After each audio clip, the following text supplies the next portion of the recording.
Hello po mga kaibigan. Ang video po na ito ay para lamang po sa mga naniniwala o interesado. Ito po ang libro ng STM o Kabanal-Banalan Santatlo. Sa mga interesado, subscribe po kayo para po malaman niyo agad kung may i-upload ako. Marami na akong i-upload at marami pa akong i-upload. Ito po ang tunay na laman ng libro ng STM o Kabanal-Banalan Santatlo para pa malaman nyo ang tunay na laman ng librong ito. I-upload ko po lahat.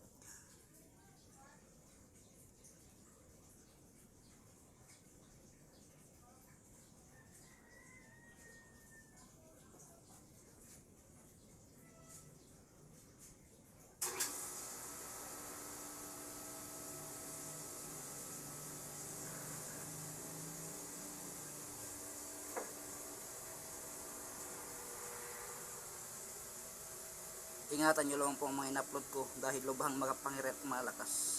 Ito ang mga ginamit ng tatlong personas at ng individuals o Diyos na walang hanggan sa kanilang kumpati spiritual sa kasaysayan ng ating mundo langit. Ito yung mga ginamit nilang orasyon pangkumpati spiritual. Salamat po sa suporta. Marami na akong i-upload at marami pa akong i-upload. I-upload ko po lahat ang laman ng librong ito para malaman nyo. Ang libro po ng STM o Kabanal-Banalan Santatlo ang isa sa pinaka malakas na libro sa larangan ng espiritual.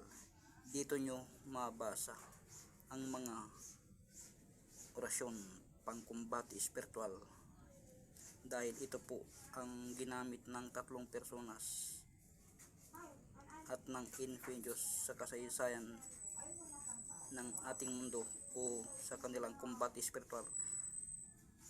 Magkapal po ang librong ito, maraming orasyon pangkumbati spiritual. Nandito po lahat yung mga orasyon pangdepensa o pangkumbati spiritual sa lahat ng uri ng labanan. Nandito po lahat. I-upload ko po lahat. Salamat po sa mga interesado o may gusto ng ganitong usapin. Subscribe po kayo para po malaman nyo agad kung may upload ako. Salamat. Ito po ang tunay na laman ng librong ito. Ang libro po ng STM ang isa sa pinakamalakas na libro sa larangan ng espiritual. Nandito po lahat yung mga pangkumpati spiritual na ginamit ng tatlong personas at ng individuals o Diyos na walang hanggan sa kanilang kumbati spiritual sa kasaysayan ng ating mundo o langit ng mundo o langit para malaman nyo ang tunay na laman ng librong ito.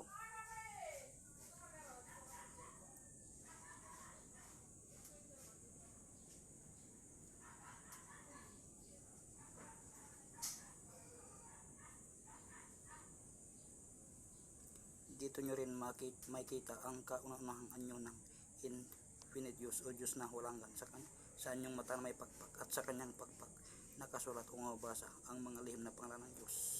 Nagkauna na niyang ginawa ng wala pang mundo, nakasakasama niya.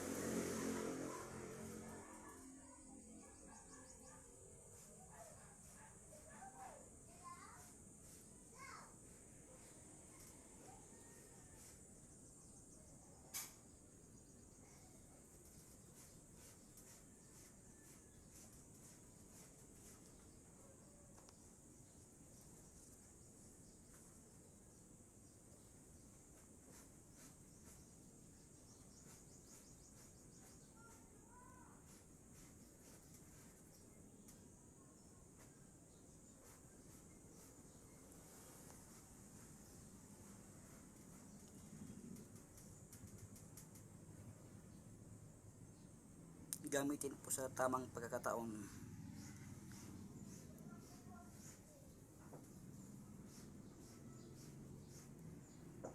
Tayo po ay makadiyos at makatao gamitin po sa kabutihan. Salamat po.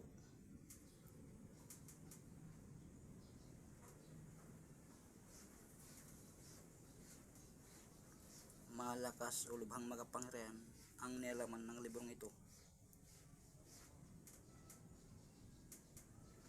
Ingatan niyo po